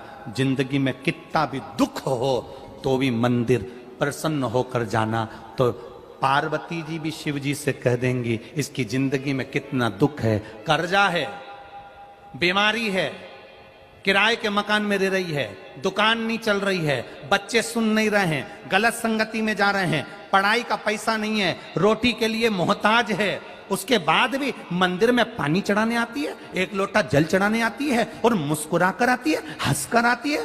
शंकर भगवान कहते हैं, पार्वती इसकी जिंदगी में दुख है और ये मेरे मंदिर में आकर मुस्कुरा रही है, इसलिए आज जब ये जल चढ़ाकर जाएगी तो मैं इसको आशीर्वाद दे दूंगा कि तेरे सारे दुख कटेंगे और तू मुस्कुराती रहे।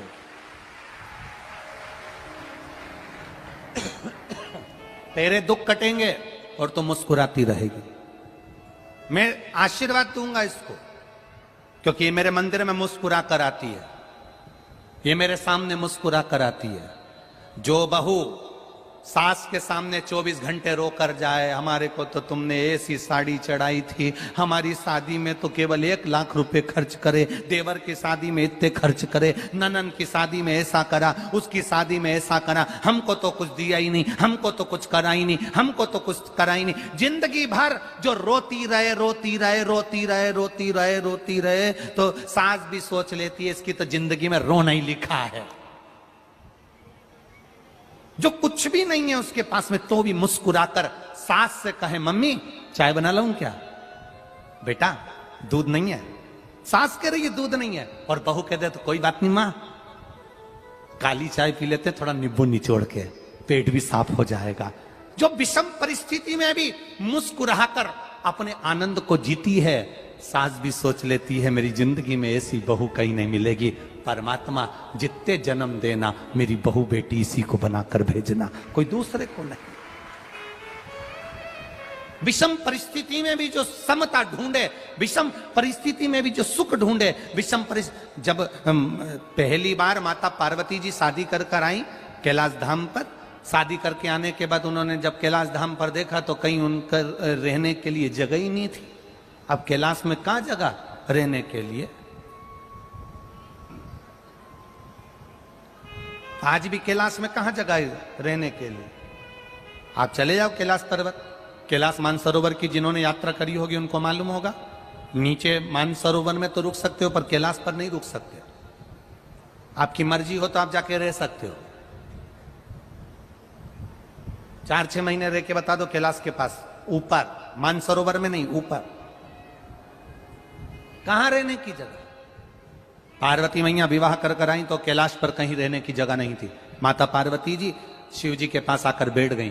बैठने के बाद देवादिदेव महादेव ने पार्वती को देखा और पार्वती को देखकर पूछा, पार्वती तुम आज जब मेरे साथ शादी कर कर आई, नंदी पर बैठकर आई तो बोलती रही, जयमाला हुई तो बोलती रही, प्रसन्न रही, बोली, अच्छा व्यवहार करा, पर जब से तुम घर आई हो तब से तुम्हारा मुंह उतरा हुआ है।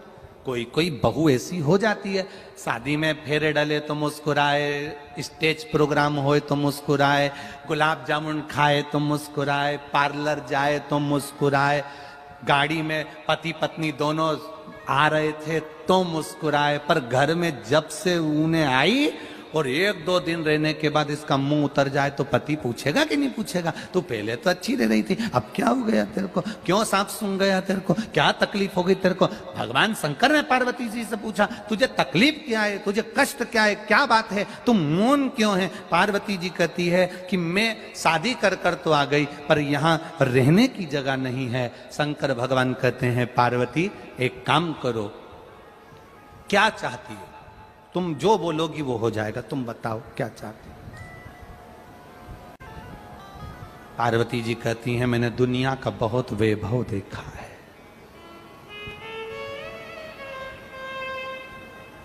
नाटक और फिल्म जैसा प्यार कभी अपने घर के लोगों से मत करना, क्योंकि नाटक और फिल्म में जो प्यार दिखाया जाता है वो केवल प्यार होता है,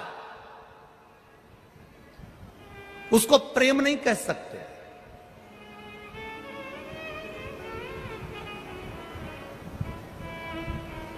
उसको प्रेम नहीं कह सकते। पार्वती जी बोली, मैंने बहुत वैभव देखा, बहुत। नारायण भगवान के यहां कितना सुंदर वैकुंठ है, ब्रह्मा जी के यहां कितना सुंदर सुख है, इंद्र के यहां कितना सुख है, अपने यहां तो कुछ भी नहीं है। तुम जैसा बोलोगी वैसा हो जाएगा। बोलो तुम्हें क्या चाहिए, बोलो। कुछ नहीं, बस रहने के लिए एक सुंदर महल बन जाए, इससे बढ़कर क्या चाहिए। विश्वकर्मा जी को बुलाया और बुलाकर सुंदर समुद्र के बीच में महल बनवाया। पर भगवान तो भगवान थे, उन्होंने जो लीला रची कि ये दूसरे का वैभव देखकर अपना वैभव मत बनाना, दूसरे का वैभव देखकर वैभव मत बनाना। लोग कहते हैं, किसी भांग पीने वाले से पूछो कि तुम भांग क्यों पीते हो, तो वो कहता है ये तो शंकर भगवान का, बोलो बोलो जम के, प्रसाद है, ये शिव जी का प्रसाद है, इसलिए हम पी रहे हैं। कोई गांजा पिए, उससे पूछो ये दम क्यों लगा रहे हो, गांजा क्यों पी रहे हो, ये तो भगवान शंकर भी पीते थे। तो अच्छा, शिवजी भांग पीते थे इसलिए तुमने भांग पीना चालू करी, शिवजी गांजा पीते थे इसलिए तुमने गांजा पीना चालू करा, ये तुम कहते हो। शिव पुराण में कहीं नहीं लिखा कि शंकर ने भांग पी की गांजा पिया। शिवजी भांग पीते हैं इसलिए हम भांग पी रहे हैं, शंकर भगवान गांजा पीते हैं इसलिए हम गांजा पी रहे हैं। तुम शंकर जी की होड़ कर रहे हो कोई कोई ऐसा है कि उसने जटा भी बना ली, हम शंकर का स्वरूप में रहते हैं, कोई के हम चंदन लगाते, कोई के हम रुद्राक्ष पहनते, कोई के हम शंकर के स्वरूप में रहते हैं। शंकर जी भांग पिए तो हम भांग पीते, शंकर जी गांजा पिए तो हम गांजा पीते हैं। तो मेरा निवेदन है, शंकर जी विष भी पीते हैं, पी लो, वो काय को छोड़ रहे।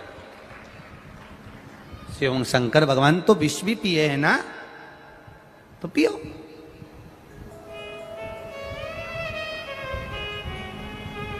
दान, वैराग्य और आत्महत्या झटके से होती है। क्या क्या चीज, जम के बोलो जरा। दान, वैराग्य, वैराग्य से मतलब है भजन करना, सबसे दूर रहकर स्मरण करना, वैराग्यता। दान, वैराग्य और आत्महत्या झटके से हो जाती है, झटके से।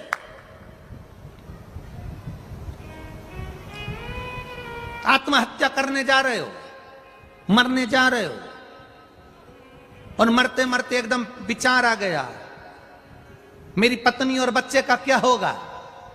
नहीं मरा, वापिस आ गया, और विचार ही नहीं करा और मर गया तो मर गया। एक कटोरी चावल लिया, एक 10 रुपए लिए, 50 रुपए लिए, 100 रुपए लिए, 500 रुपए लिए, 1000 रुपए लिए, दान करने के लिए। विचार आया मन में, टीवी पर कथा सुन रहे थे, मोबाइल पर कथा सुन रहे थे, यहां बैठकर कथा सुन रहे थे, और मन में आया मेरा भी मन करता है कि 500 रुपए, 50 रुपए, 100 रुपए, 200 रुपए में दे दूं। बस तुमने विचार करा और मन से हाथ में मोबाइल आया और तुमने दिया, या बैंक में गए या कहीं गए और दे दिया तो दे दिया। और फिर विचार आया कि मैं दान करूंगा, और मन में आया कि मुझे दान करना है, और दान करने जैसे ही चला, इतने में मन में आया कि अब मैं थोड़ा 7 दिन की कथा पूरी सुन लूं, इसके बाद दान करूंगा। इतने में मालूम पड़े 500 रुपए पल्लू में बांध के लाई थी दान करने के लिए, आखिरी दिन दूंगी, आखिरी दिन दूंगी, आखिरी दिन दूंगी। इतनी मालूम पड़ा 7 दिन में ना जाने किसने पल्लू भी खोल लिया, लेके भी निकल गया।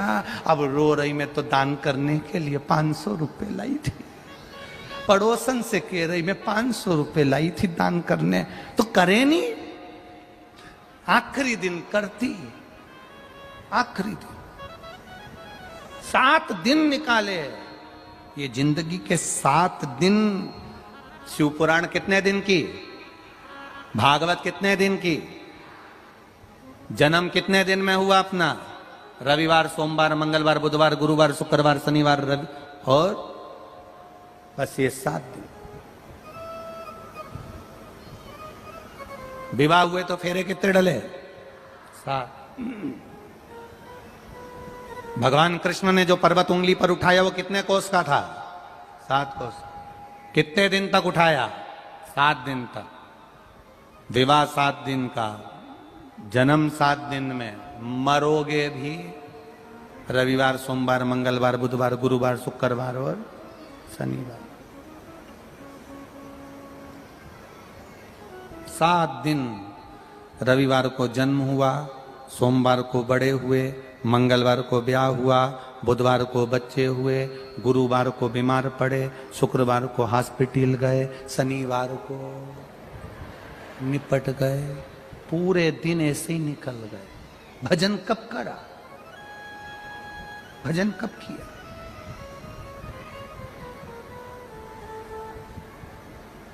दिन गए, समय गया, समाप्त हो गया।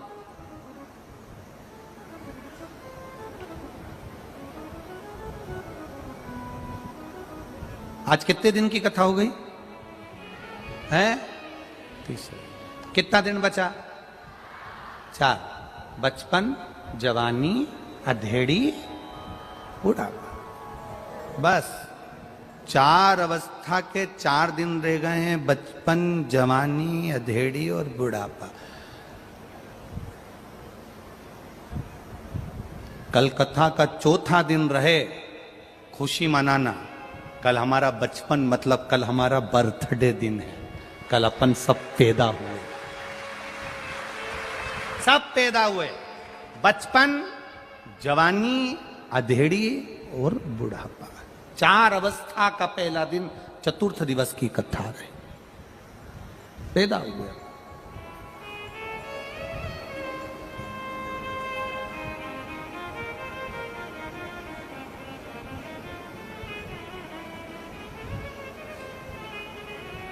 कितना सुंदर संवाद है।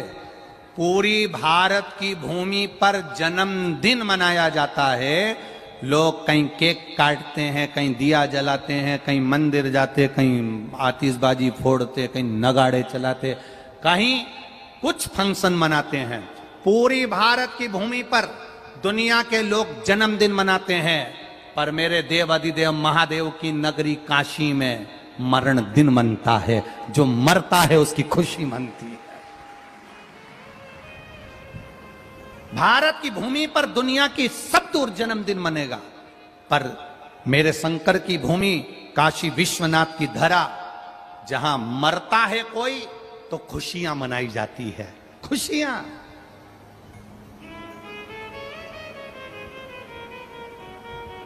क्यों? क्योंकि काशी में मरने वाले को गुरु मंत्र मेरे महादेव देकर भेजते हैं। उसका फिर पृथ्वी पर जन्म नहीं होता, वो तर जाता है। जन्म और मृत्यु के प्रपंच से छूट जाता है। गया गया।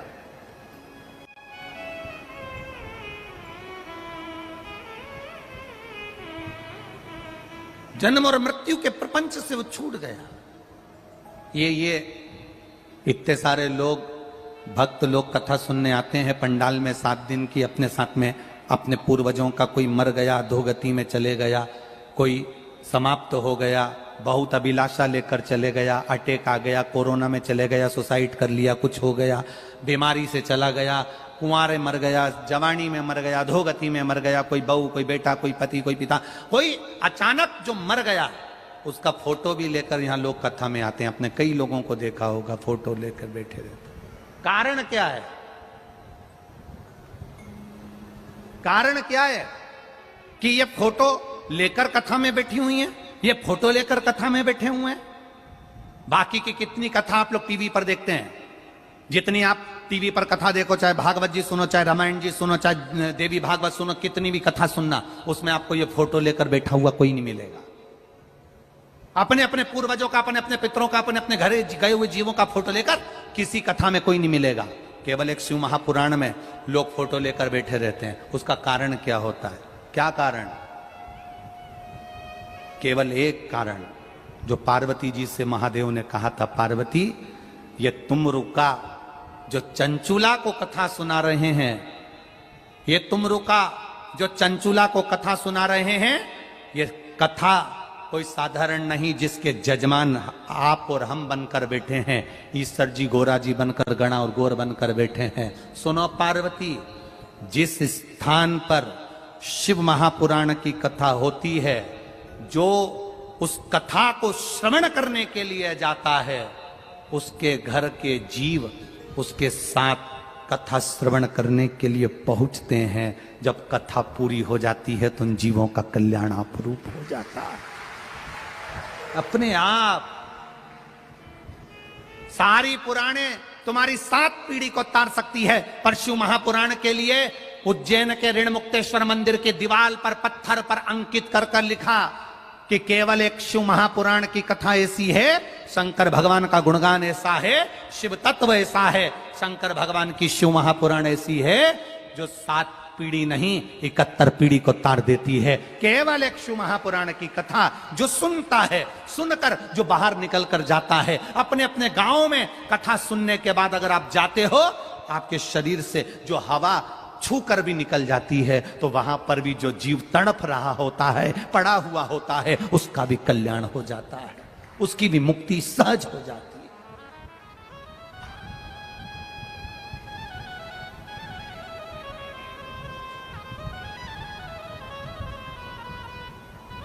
महाराज,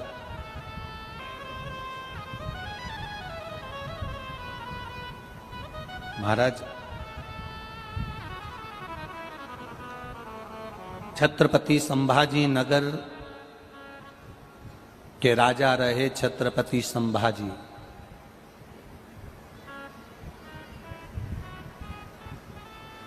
जितना कष्ट छत्रपति संभाजी महाराज ने नहीं झेला होगा, उससे 1000 गुना ज्यादा कष्ट छत्रपति संभाजी महाराज की धर्म पत्नी येसुबाई ने झेला था। येसुबाई ने झेला था, छत्रपति संभाजी की धर्म पत्नी। छोटे से बच्चे को लेकर कारागार में डाल दिया गया था। सालों साल बैठी रही। महादेव की उपासक थी, शिव की उपासक। हिम्मत नहीं आ रही थी। येसुबाई ने हिम्मत नहीं आ रही। इन उपद्रवियों ने उनको बंद कर दिया, रख दिया, जेल में डाल दिया, छोड़ा नहीं। बेटे को छोड़ दिया पर येसुबाई को नहीं छोड़ा था। कितना कष्ट झेला होगा वो येसुबाई ने, इतना कष्ट।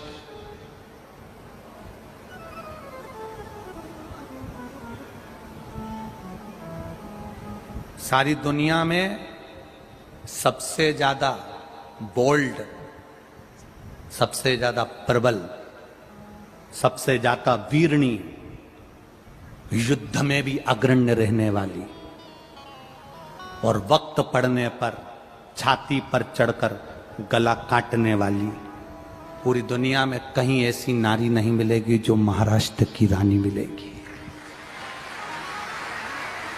सहज नहीं है। चाहे वो अहिल्याबाई होलकर हो, चाहे वो जीजाबाई हो, चाहे वो येसुबाई हो, ये सहज नहीं है। एक बार येसुबाई से एक प्रश्न किया गया था, आप लोगों को मालूम होगा शायद, अगर आप महाराष्ट्र के निवासी हो तो आप लोगों को स्मरण में होगा। छत्रपति संभाजी की धर्म पत्नी येसुबाई से एक प्रश्न किया गया था,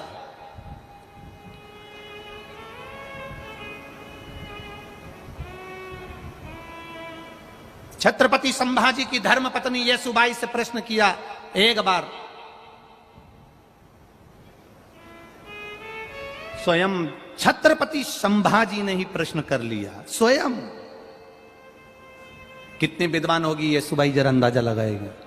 सभा बैठी थी, येसुबाई पास में बैठी थी और छत्रपति संभाजी के उस नगर में प्रश्न किया गया येसुबाई से। आज छत्रपति संभाजी के इस नगर में वो प्रश्न आपके सामने हम भी दे रहे हैं और उसका उत्तर जो येसुबाई ने दिया वो भी हम दे रहे हैं। छत्रपति संभाजी के उस नगर में राज सिंहासन पर बैठी येसुबाई, छत्रपति संभाजी ने प्रश्न किया, सुनो येसुबाई, हम आपसे पूछना चाहते हैं, नारी सीता ही क्यों रहती है? नारी कभी क्या गौतम बुद्ध बनने को तैयार नहीं होती है? येसुबाई ने कहा, नारी बुद्ध भी बनने को तैयार हो जाए पर नारी सीता ही बनी रहना चाहती है। उसका कारण केवल एक है, स्वामी, नारी बुद्ध बनेगी, बुद्ध बनने को तैयार हो जाएगी, गौतम बुद्ध बनने को तैयार हो जाएगी, पर वो सीता ही बनी रहना चाहती है। क्यों? उसका एक कारण है, जैसे गौतम बुद्ध अपना घर छोड़कर चले गए, जंगल में चले गए, अगर एक नारी अपना घर छोड़कर चली जाती है तो लोग उसको ताना दे देकर मार देते हैं, ना जाने किसके साथ भग गई होगी, किसके साथ चली गई होगी। और अगर गौतम बुद्ध जंगल में रहने के बाद वापिस लौट कर आते हैं, अपनी धर्म पत्नी के सम्मुख में पहुंचते हैं, अगर एक नारी थोड़े दिन वन में रहने के बाद वापिस लौट कर आए तो दुनिया के लोग ताना दे देकर मार देते हैं, ना जाने किसके साथ रहकर आई होगी। इसलिए नारी बुद्ध नहीं बनना चाहती, नारी सीता, अहिल्या और नारी सावित्री बनना चाहती और अनसुईया बनना चाहती है। नारी के जीवन में बहुत कष्ट है, बहुत कष्ट। बहुत भारी जिंदगी होती है स्त्री की जिंदगी, नारी की जिंदगी। और बोल्डता भी बहुत रहती है, बहुत। ये औघड़ी है, कृपालु दयालु दाता। किया गया भजन खाली नहीं जा। पार्वती जी ने शिव जी से कहा, आप कृपा करें, मेरा मन है, मैं कैलाश पर तो आ गई हूं, पर मेरा मन है कि मैं इस कैलाश पर्वत पर जहां रहूं, नंदी संगी भृंगी जितने भी आपके गण हैं, ये सब जब कैलाश पर्वत पर आए तो कुछ ना कुछ भोजन कर कर जाए, ये मेरा मन है। कल आपको कथा में कहा था, अतिथि आए, मेहमान आए, बन सके तो उसको भोजन कराओ, भोजन नहीं हो तो जम के बोलो जरा पानी पिलाओ, पानी नहीं हो तो आसन पे बैठाओ, आसन नहीं हो तो मीठी वाणी दे दो, मीठी वाणी नहीं हो तो मुस्कुराहट के दो बोल दे दो, इतना भी बहुत है। माता पार्वती जी ने कहा, मेरा मन है कैलाश पर जो भी आए उसको भरपेट भोजन मैं खिलाऊं, ये मेरा मन है। एक जो बहू होती है ना, इसका बड़ा मन होता है कि कोई घर आए तो उसको मैं खूब खिलाऊं, अच्छे से रखूं। कई बार बेचारी भय के कारण, सास के कारण, परिवार के कारण कुछ बना नहीं पाती, खिला नहीं पाती। कथा में कहा था, ना बहू बुरी होती है ना सास बुरी होती है, दोनों बुरे नहीं है, दोनों के अंदर प्रेम है, दोनों के अंदर वात्सल्यता है, दोनों के अंदर करुणा है। केवल उनके कानों में जो कोई भर देता है, कुछ कह देता है, या वो कुछ गलत देख लेते हैं तो उनके मुख से निकल जाता है, हो जाता है कभी। शिव कथा कह रहे, भगवान शंकर का चरित्र कह रहा, शिव महापुराण कह रहे। पार्वती जी कहती हैं कि मैं जो भी मेरे कैलाश पर आएगा मैं उसका पेट भरकर भोजन कराऊंगी, आप मुझ पर कृपा करो। शंकर भगवान ने कहा, यहां पर नंदी भृंगी श्रृंगी गण जितने भी हैं सब तप साधना में लगे रहते हैं, किसी को भोजन की जरूरत नहीं पड़ती, और मुझे भी भोजन की जरूरत नहीं है क्योंकि मैं भी तप में लगा रहता हूं, मैं भी साधना में लगा रहता हूं। मानी नहीं पार्वती जी। ठीक है, पार्वती जी ने आज रसोई घर तैयार करा। विषम परिस्थिति में जिस कैलाश पर कुछ भी नहीं था, वहां पार्वती जी रसोई घर तैयार कर। थोड़ा ध्यान रखना, बहुत बड़ा बंगला देखकर शादी करना उत्तमता नहीं है, बहुत पेट्रोल पंप देखकर शादी करना उत्तमता नहीं है, गाड़ी बंगला देखकर बेटी की शादी करना उत्तम नहीं है। बेटी की शादी ऐसी जगह करना जहां बेटी का आदर हो, सम्मान हो, सत्कार हो और उसको इज्जत मिले।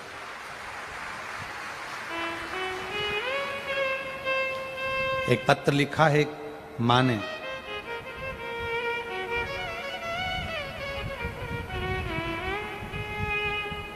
संगीता परेश खंडेलवाल, तहसील फुलंबी, जिला संभाजी नगर। मुझे 2 बेटी, एक बेटा है। बड़ी बेटी ने कोरोना काल में शादी कर ली।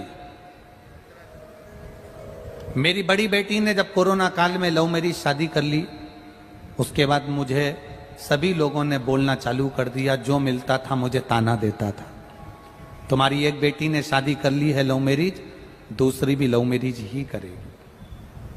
खूब अपशब्द कहते थे। गुरुदेव, आपकी शिव पुराण ने कमाल करा है। दुनिया के लोगों को भले आपकी शिव पुराण बुरी लगे, पर आपकी कथा असर बहुत करती है गुरुदेव। मेरी मेरी बेटी ने शादी करी, लोग मुझे ताना देते थे तेरी छोटी बेटी भी लव मैरिज करेगी, और लोग लिखकर देते थे कि ये लव मैरिज करेगी। पर मेरी बेटी एक दिन कथा सुनते सुनते टीवी के सामने मेरे सिर पर हाथ रखकर कसम खाकर कह दी, माँ मैं अपने माँ बाप को कन्यादान का मौका जरूर दूंगी, शादी भाग कर नहीं करूंगी। और मेरी बेटी की शादी 22 जून को बाबा की कृपा से होने जा रही है। और बाबा मेरी बेटी ने, हमने जो पसंद करा, मेरी बेटी उससे शादी कर रही और हमें कन्यादान का मौका दे रही है। लोग मेरे पत्र को सुनेंगे तो हंसेंगे, कहेंगे ऐसा पत्र नहीं लिखना चाहिए, पर मैं शान से कहती हूं कि मैं बेटी की मां हूं, और वो बेटी जिसने मेरी लाज रखी है। मेरा भी निवेदन इस व्यासपीठ से प्रत्येक बेटी से है,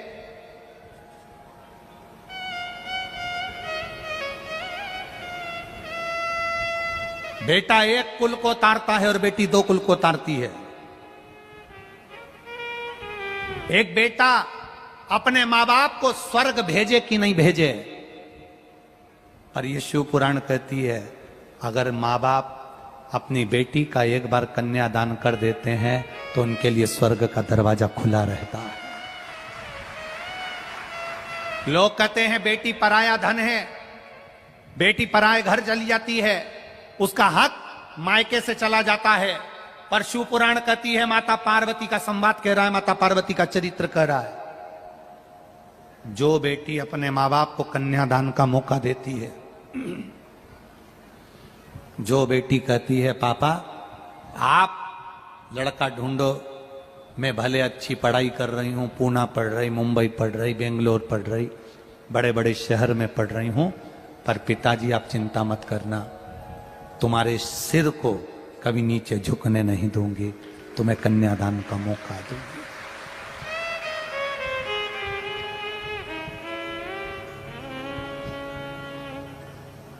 एक पिता का मान रखना बेटी, पिता की इज्जत रखे बेटी।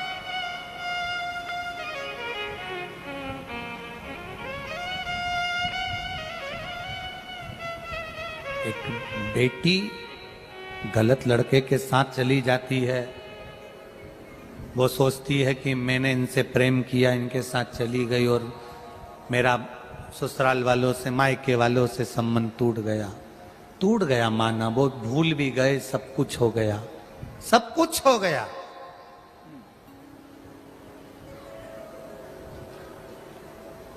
एक लड़के के स्वरूप को देखकर, उसका धन देखकर, उसकी गाड़ी देखकर, उसका स्वरूप देखकर, उसकी सुंदरता देखकर तुमने भले शादी कर ली, पर निवेदन इतना सा करूंगा,